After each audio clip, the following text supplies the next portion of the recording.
Welcome back. I'm here today with Gary Boomer. Gary is the founder of Boomer Consulting, one of the top consulting firms in the United States for the accounting profession, as well as Gary's been listed for a number of years as one of the top 100 influential accountants in the United States. So, Gary, welcome to today's show. Well, thank you, Alan. It's a pleasure to be here. So, Gary, for the audience, can you give background history of what brought you up to where you are today? Sure, I'd be happy to.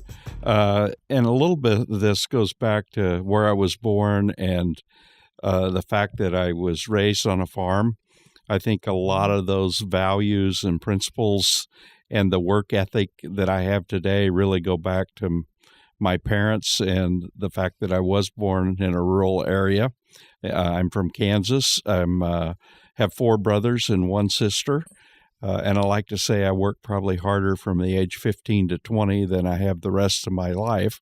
But I'm also a twin, and I have a twin brother that's a veterinarian.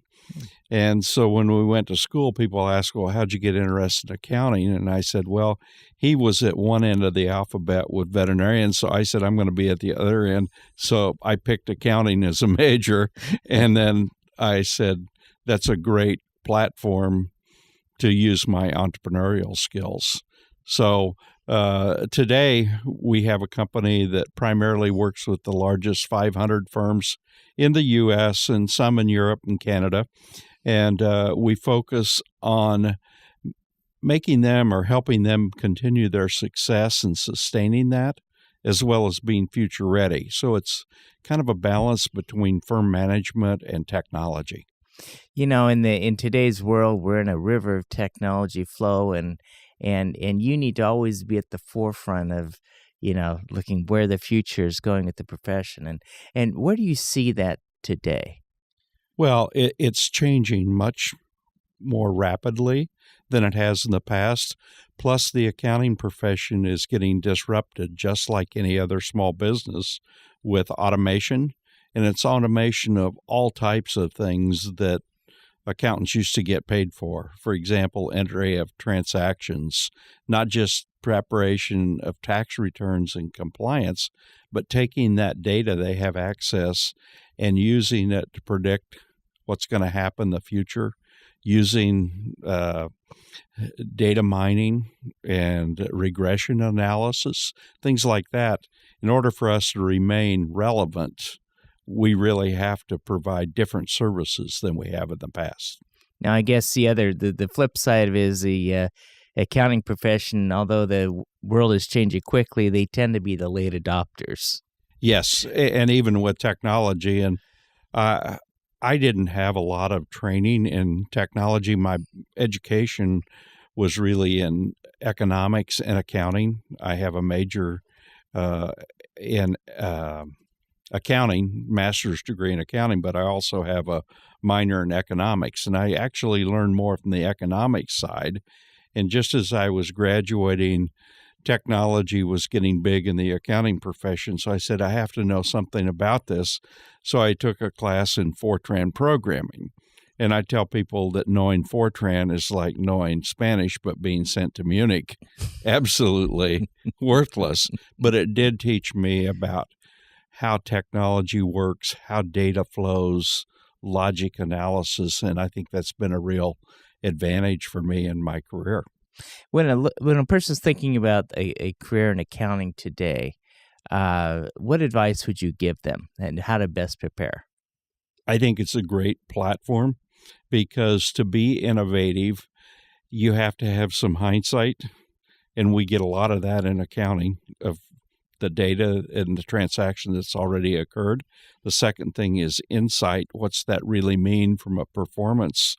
And then from the foresight of how's this going to impact you 3-5 years from today and your clients.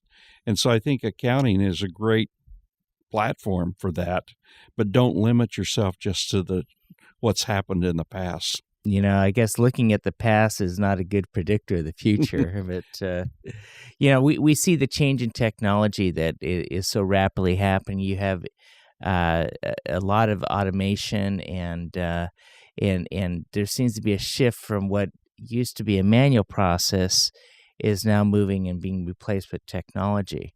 You wrote a book on the three Ps of people, process, and procedures. Yeah, it's actually people planning and processes. And I think those are the formula for success of any small business today. Technology is the accelerator, and the goal is to grow your business. So how do you plan? How do you employ the right talent? And how do you make your processes as efficient as possible? Gary, I need to take a quick break, but when we get back, I like to go into these three Ps, the process, the planning, and the procedures. Okay. And we'll be right back after these messages.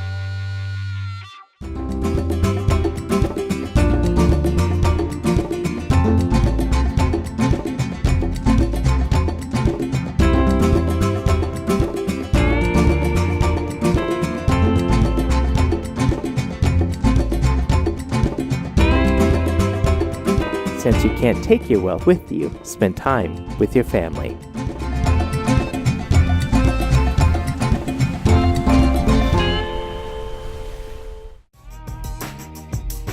Welcome back. I'm visiting here today with Gary Boomer. He's been listed among one of the top accounting consultants in the profession, as well as the founder of Boomer Consulting. Gary, in the first segment, we left off with talking about the three Ps of business, with the process, the planning, and the people.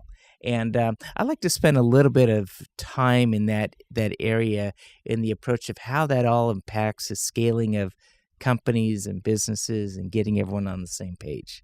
Absolutely. And this applies not only to accounting firms, it applies to their clients. Because if you think about it, accounting firms are small businesses. Most are under 50 million in revenue. Of course, we have some that are in the billions, the big four, and then the top 100 firms breaks at about 35, 36 million. So it's a very large industry that is comprised of a lot of small businesses. And when I got into consulting, I was really coming in from the management and the technology side, but I said there has to be something more here. And what is it? What are those skills? And everyone says, it's a people business or a talent. You have to have talent development. So HR is very important, and not just the attraction, retention, the development of those people. Then second, if you don't have a plan and know where you're going, it's tough to get people to chase that vision, and they really have to buy into the vision in a small business. So that's a leadership issue. And then finally, if your processes aren't efficient, it's going to be difficult to compete. So the people times the planning times the process is generally the formula for success in most small businesses. American Dreams will often work with the entrepreneurs who are out setting to try and solve, and most of the time the successful ones, it wasn't about the money, but it was like solving a problem or solving an issue. And part of that, and when they're trying to solve the problem or the issue and scale a company, is getting everybody on the same page. When you're working with companies and emphasizing these three Ps, how do you get everyone aligned under the firm vision? Well, that's one of the real challenges of a small business, and why they often bring in the person from the outside, because it's more obvious when you're outside the business looking at it after you've interviewed and talked to the key players what they're really trying to accomplish. And if they can't communicate that effectively to their employees and to their customers, and do it fairly succinctly and concisely, then they probably aren't going to be successful. We determine success generally by profitability, but that's a result, and that's why they buy scoreboards in athletics, and that's really the scoreboard we go by in business world. So, in the is there a starting point you would advise companies when they're trying to get everyone aligned with the vision, that some type of approach or process to kind of get the mindset outlined of who's on the team? Well, initially we said the strategic planning process, and when most people hear that, they think about hours and hours of work and documents that people will put in a drawer and probably never refer to again. And I've had some experience working with some of the larger athletic departments in the country, and there you have coaches and people in administration that don't want to spend a lot of time in the planning process, but they're used to doing game plans. So we based our plans on a one-page game plan, much like athletic teams do, and therefore you get people on the same page with the same objectives and get it down on paper. If you don't ink it after you think it, it generally doesn't happen. When you're looking at driving the vision, oftentimes people are going to come with different levels of commitment. Yes. How does accountability play into execution? Well, if you define your vision and the results are different for the vision you're trying to go after, then accountability is the quickest way to get to that new vision. And there's a great book out there, Change the Culture, Change the Game, and it's about how everyone has experiences in their life. And most of those experiences drive your belief system. And once your belief system is there, then that determines your actions, and your actions determine results. So you can't just start at the top of the food chain and say you're going to change your actions and have that stick for a long time. Now, Gary, I'm running short against the break here, but when we get back, I'd like to jump into the Lean Six Sigma model, which you're often using with companies today. Sure. I'm visiting here today with Gary Boomer. He's the founder of Boomer Consulting. We'll be right back after these messages. I love fishing, with my family. I think it would be easier to use a net. It was so much fun. The times when we are together, it makes it all the more worth it. Having Dad teach them how to cast a fly rod, and as long as we're doing stuff together, we're having fun. Some people see a father and a son fishing together, while others see a succession plan. Welcome back. I'm visiting here today with Gary Boomer and founder of Boomer Consulting. And Gary, before the break, we're talking about the 3 Ps, the planning, the process, and the people, and how that plays in the business. And now the game changer is getting companies into more of a Lean Six Sigma model. And for the audience here, what is Lean Six Sigma? Well, Lean Six Sigma is really 2 things. Lean is how you drive efficiency out of your processes, and Six Sigma is how you attain quality and reduce the errors in your processes, and you try to drive those errors out at the lowest cost. Not in accounting, one of the things that we have are reviews at the high level, and certainly a partner review. Well, if we can drive those errors out in the process so that by the time the work gets to the partner, it reduces their time and we're much more efficient, and we shorten the cycle time. And by cycle time, we're talking about how long it takes to complete an operation. So if you're doing a tax return for a client, if you can get that in and out the door in a short period of time, the client's going to be happier and you're going to be more efficient and more profitable. So that's really the principle behind it. I first learned about it when I went to India looking at outsourcing. I knew about it in manufacturing from my background in accounting, but I had never seen it really applied in the accounting industry. So over the past 10, 15 years, it's become very popular. Change management's never easy within the organization. Right. And what's the quickest way to get people to change? Well, I don't know that there's any quick way, but normally you have to inspire them with a vision. And I think one of the best ways to do that is think 10 times. So it's about your thinking as much as anything. So if I think I'm a company of 10 million, what would I do if I were a company of 100 million? And the answers come much easier when you think about 10 times than they do about 10%.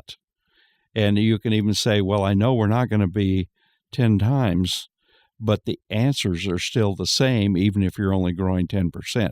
So it's that thought process, and it's tricking the mind into thinking bigger that really helps small businesses get to what their objectives are. So there's the mindset that the natural instinct, some people are saying, hey, I'm okay changing, I'm a futurist, and others are like, no way. How do you reconcile those two? You know, the people that resist the change, the people that want to go.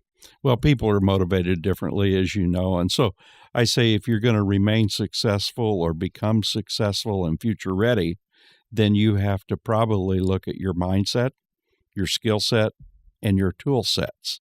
And oftentimes people want to focus on the tools, the technology out there, but they don't want to change their processes. Or even more common is, I know we need to change, but Alan, you're the one that's going to have to change. I'm going to stay the same. And that just doesn't work. We have to be open to change. And the companies that do the best with this seem to be based on the leader who says it's okay to change.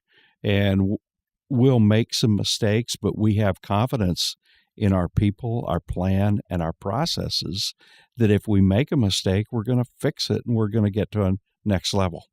Is there a crossover point with the size of organization, which the processes will then replace the entrepreneur and drive a company to a larger level? Well, I think the entrepreneur is still the one responsible for setting the vision and communicating that vision. But the reason the processes are so important is that you can't scale the business without the process. An individual, if they're not willing to collaborate and be a member of a team, it's going to be difficult for them to scale their business. The rugged individualist will only get you to a certain level. So size-wise, is it 10 million, 15, 25? Is it, when is it, because obviously the vision can be cast. But, I once had a guest on here, a partner of Bain & Company. He says, I like to work with companies from 5 to 15 billion on strategy. He goes, because if I get bigger than 15 billion, it's kind of hard to get the organization to change. Well, I'm not talking at that level, but at some point in time, there has to be where the processes are so imperative in order for you to continue to scale that if they're not in place, the company's not going to go anywhere. Well, I think that's absolutely true. You have to define your target clients, where your solutions have the greatest impact so that you'll both be successful. And we've done that in the accounting industry. There's 45,000 CPA firms in the U.S. Our target market's the top 500 firms. When you look at it in those perspectives, that's a pretty small market. But that firm and we use the rule of fives, which are really firms over 5 million, firms that are in the top 500. Those are all good prospective clients because they have enough organization and resources, and they're willing to hire someone from the outside and come in and help them with that analysis. The other thing that we learned is that peer communities are very important today, and we like that because as consultants, you can be on the road all the time. So how do we get the peers to share their information? And you really have to do that on a national, not a local basis. So we have peer communities that are focused on anything from technology to managing partners of the firm to HR directors, CIOs, and they meet together in groups of 20, 25 people, and we can bring in access to expertise that they wouldn't have as individuals.